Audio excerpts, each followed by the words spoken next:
Welcome to Stuff and Whiskey. I'm Josh. And I'm Erin. And we're back with another double blind head-to-head where we react to the pours and the prices before we find out what we're drinking. If it's available, is it worth the money? If it's hard to find, is it worth the hype and the hunt? Stay tuned to find out.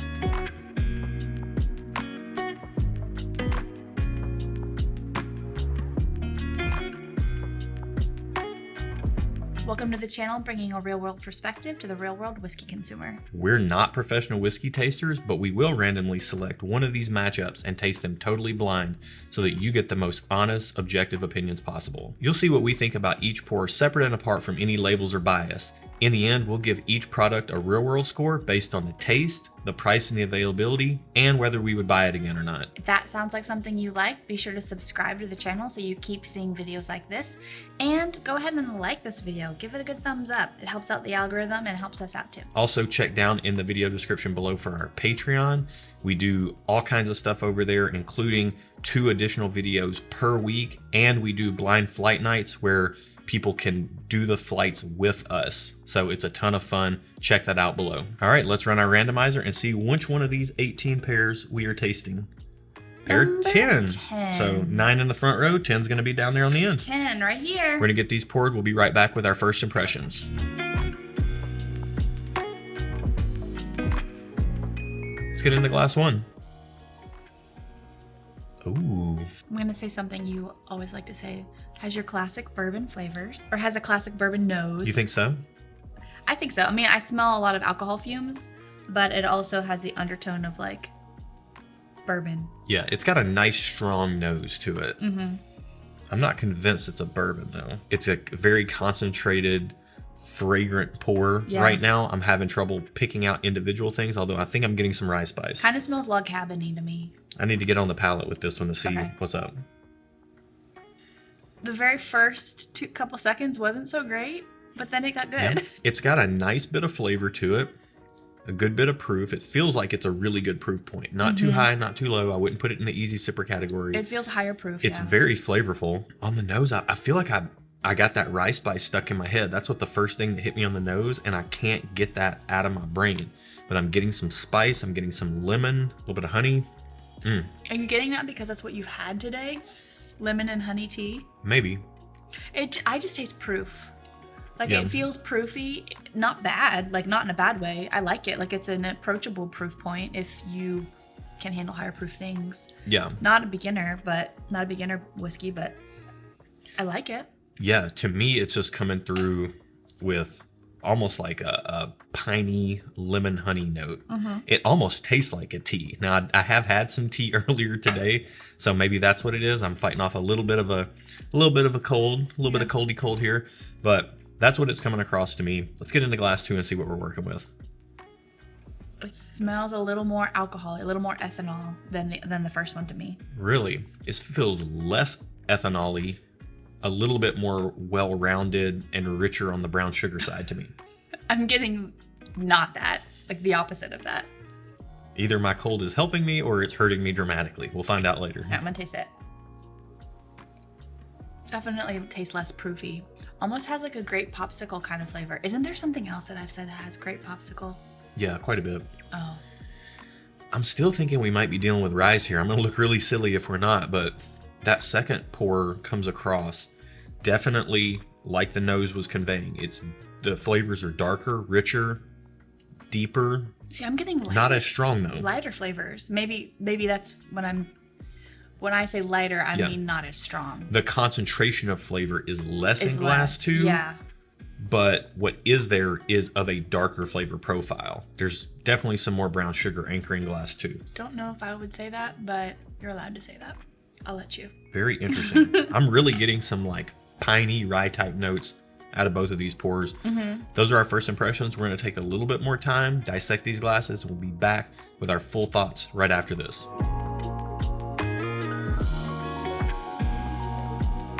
After spending some time with these pours, where are you at? Let's start with glass 1. Glass 1 gets a thumbs up on the nose. Loved the smell.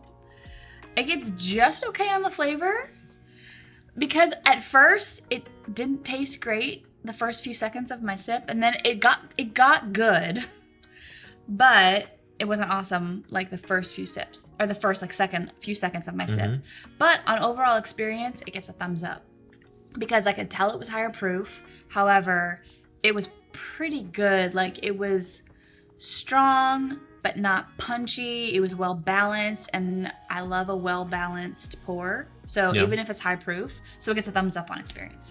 Yeah, I mean, I would say that's pretty good. Like I tried to encapsulate each of these glasses in one word, and for glass 1, I have herbal in the sense of like herbal tea. That's the way it came across for me. So on the nose, I give it a thumbs up. It smells really good. Lemon, honey, and light oak underneath that is what I get on the nose, and then on the flavors, thumbs up. I said it was herbal and a little bit floral, kind of like an herbal tea is, with a rye spice in there. And if these aren't ryes, it's like, if these aren't ryes, my name's not Sam, but my name's not Sam, so they're probably not ryes. But they come across like ryes to me. So herbal and floral with like a rye spice added into that lemon, honey, and light oak. And then experience, thumbs up. It's a decent overall experience, decently coating, medium finish. I'm not mad at glass 1. So thumbs up across the board for me. Let's get into glass 2. Where are you at? All right, so for glass 2, the nose gets just okay for me. It wasn't awesome on the nose. I will say, I did make a note here. You had mentioned smelling brown sugar. After it opened up a little bit, I did get a little bit more of that brown sugar on the nose. But I still, actually, it smells better now. Oh, dang it.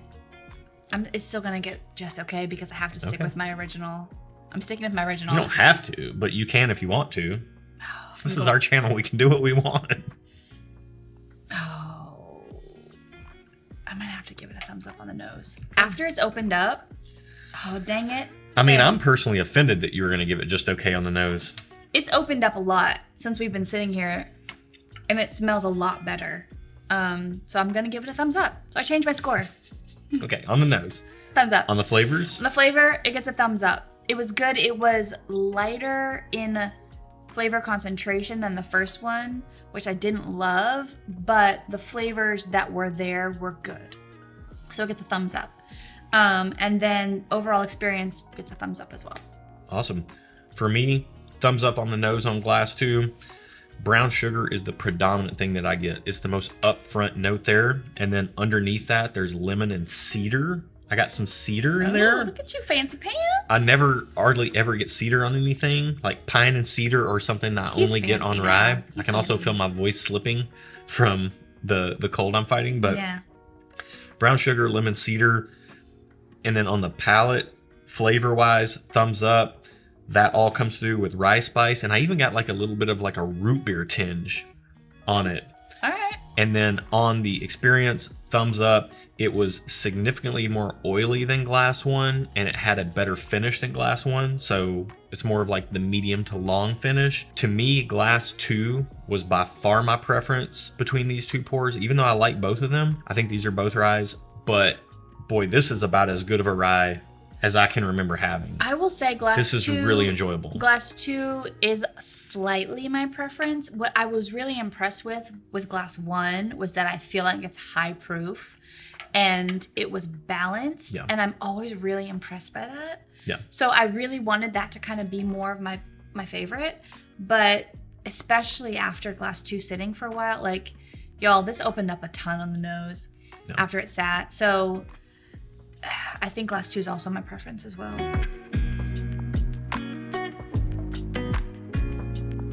All right, let's find out how much these cost and then find out what we've been drinking. So glass 1, number 47. Okay. And glass 2, number 46. The sticker fell off over here. Oh no. Let me get that. Okay, so 47. Glass 1, just the price on 47. Glass 1. $50. Okay, I'm not mad at that. No. I think these are both ryes. Rye's a more expensive grain, so you tend to pay a little bit more money for a rye. Glass 2, number 46. $55. Okay. No, I'm happy with both of these. Yeah. I'd probably buy glass 2 again, for sure. Glass 1, I wouldn't be in a hurry to replace, but I'm not mad at it. So let's find out what these are. Okay. Glass 1 was our least preferred. So number 47. Sorry. Number 47 is a Pikesville Rye. Are you serious? Number 4. This is Pikesville? Yep. Wow. Can I please tell you what number 46 is? What's number 46? New Riff Barrel Proof Rye. That's why I was smiling. I didn't know this was in there. Okay. So the Pikesville Rye is 110 proof. It drinks a little proofier to me. Hang on. Can I just do a little old pat on the back Is that what you for got? knowing that That's they were what- both ryes? You did good. I knew they were both ryes. You did good. Well, I didn't know they were both ryes. I suspected they were both ryes. Yeah. But I don't know what New Riff's mash bill is, but Pikesville's mash bill it's barely a rye. It's like 51% rye. That's why I said it had like typical bourbon smell on it. And Pikesville has surprised me in blinds before, coming across more like a bourbon. Although for some reason Pikesville comes across really simple for me, I've never got this much lemon and honey on Pikesville. It's usually the one against other ryes that are coming across really, like Pikesville's usually coming across really dark in comparison. But in comparison to New Riff, which is even more dark and more rich, even though it's a lower proof. But lighter on the flavor. Right. Well, this is 110 proof Pikesville. New Riff, our 106.9. 106.9. So both readily available, both about $50. Let's start with Pikesville, Glass 1. Where are you at on retail score? For retail score, $50. That's like my sweet spot. So I'm going to give it a thumbs up. Okay. That's fair. Yeah. And then Pikesville's sitting on a shelf in front of you for $50. Consumer score. Are you buying it again or not? Do I have the option of buying other... Like, is this the only thing in the store?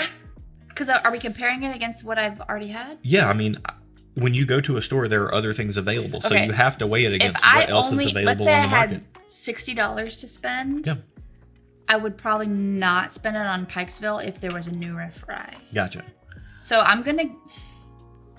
guess I'm going to give it a just okay then. Okay. Because I wouldn't necessarily spend my money on it if there was something else available. Right. In our market, there might be something New Riff that you might want more. Yeah. Okay, that's fair. It's still a solid buy. For me, on the retail score for Pikesville, $50, super readily available in almost any market. I'm going to give it a thumbs up. Yeah. If I loved it more, I would give it 2 because of the availability. But again, there's something I prefer a little bit more. So for me, on retail score, it just gets a thumbs up. For consumer score, would I buy it again or not? I'm gonna side with you here and give it a just okay. It's a really good pour. It is. There's just something I prefer more. It is, and it hurts me to say that too, because I feel like with this tonight, I tasted like it tasted like a fairly high proof pour, and I was really impressed with the balancedness of it. So yeah, it almost pains me to give it a just okay, but I have to be honest. Like, would I spend my money dollars on it? Not if there was something else like for the same price that I liked better. Yeah. So, speaking of, let's get into glass 2. New Riff single barrel proof rye. Granted, single barrels can vary. Right. We're not going to get this same 106.9 single barrel again. However, like we say on this channel all the time when it comes to single barrel products, the likelihood that this is the best single barrel of New Riff rye barrel proof that exists is pretty slim. There's probably a lot out there that are a lot better than this. There's probably a lot out there that might not be quite as good as this. So with that in mind, it's readily available in our market. We can get this at any store, pretty much anywhere. $55. Where are you at on retail score? I mean, again, that 50 to 60, 40 to 60, like 50 give or take is my sweet spot. So I'm giving it a thumbs up on retail score. Okay. And then it's sitting on the shelf in front of you for $55. Are you buying New Riff single barrel proof rye again? Yes, I am. Thumbs up. Okay. For me, I would spend $50 on it. Yeah. For me, retail score, I'm going to give it 2 thumbs up because I feel like getting this level of balanced, deep, dark flavors in a rye is something that is a little bit exceptional. Not to give a spoiler alert, but we did a rye flight, a blind rye flight. Which you should check out, which we can link down below. Yeah, we can. And this compared, I won't say how it shook out, but this actually compared very favorably in a complete blind setup against Wild Turkey Cornerstone Master's Keep Rye. So that's a $175 bottle. Watch the video, but this holds its own fairly well for a $56 bottle of rye. So to me, it's 2 thumbs up on retail. Would I buy it again or not? It's a thumbs up for me. If I liked rye more, it would be in super easy 2 thumbs up. But for me, it's just a thumbs up. It should have been a 2 thumbs up for me, but I'm pretty stingy on my 2 thumbs up. I feel like from the retail and consumer score, this glass deserves 3 points between the two. So we'll get into that here in a second with our real world scores. So let's do it.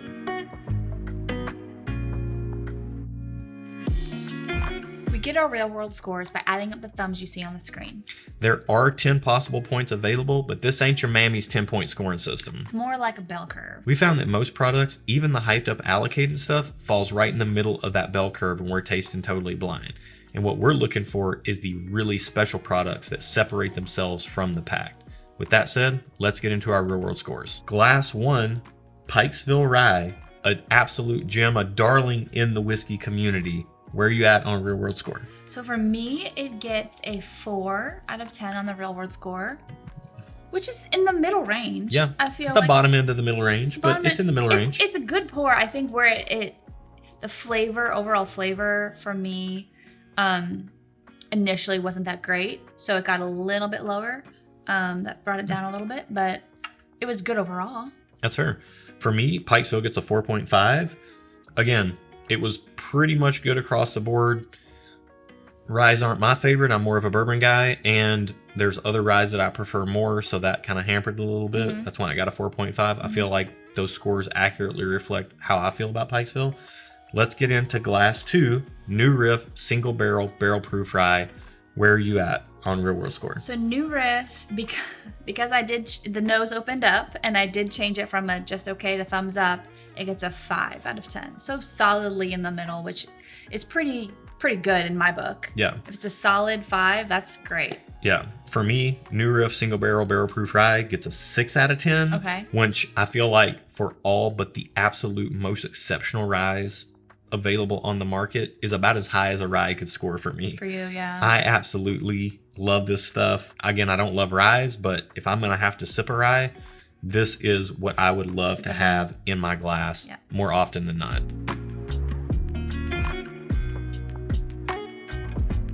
So Pikesville is kind of lauded as like a great entry into the rye space if you're a bourbon drinker that likes somewhat higher proofs, around the 110 proof point. I can see that. So when you're talking about who these are for, if you have Pikesville in your market, it's definitely worth looking at. However, if you're a bourbon drinker and you tend to like that more brown sugary, deeper, darker flavor profile, and you have New Riff single barrel proof in your market, I would probably say try it first. It's worth a try. Before trying Pikesville. Really? Okay. Because, I mean, we both ended up preferring that more. Yeah.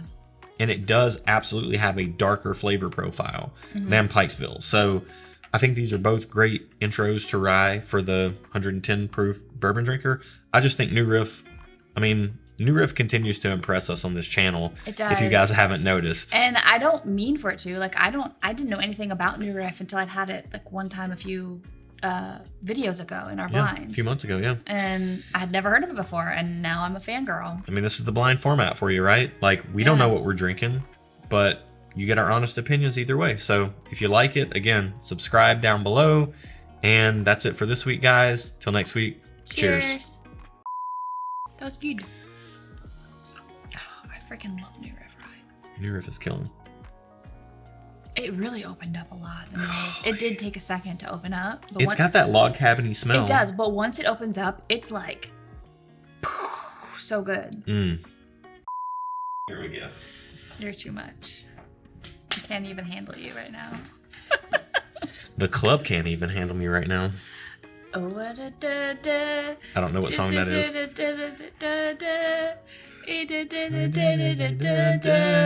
Did you see where like there's a thing now on the phone where you can hum and it will recognize the song? It's the Google app. Like the actual Google app? It's called the Google app. Yeah, just download. It's not called the Google app. It just says Google. It's the app that, like, if you download the app called Google, you can do it. Oh wait. I think it's 50 cents.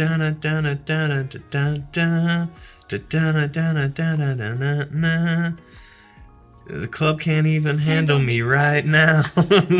That's so bad. You stop. You gotta stop. Sounds like one of Club Can't Handle Me, Flow Rider. I said something else, but I was in that same vein. That checks out. That's a Flow Rider song. It's only a 27% match. I thought my humming was better than that. Yeah, well, I guess Probably not. You were wrong. You're tone deaf. All right. Person you. It's very tone deaf. All right. Okay. I'm on pitch about as good as I can sip whiskey. Or as taste whiskey. Or as good as you can do a British accent. I don't know what you're talking about, love. I mean, that's pretty good, actually. It's a pretty good Cockney accent. Yeah. But you have to be a little more posh with it. And talk about going to the loo and eating strawberries. Do they hold their hands like this? No, I just... What's going on? You say Harry Potter, not Harry Potter. It's Harry Potter. No, it's Harry Potter. No. Potter. No. Not Harry Potter. Harry Potter. Or we can go back to the Outback. All right. We can go back to the Outback. Let's do the episode. Crikey. All right. Here we go. Okay. Where are we? That's a great question.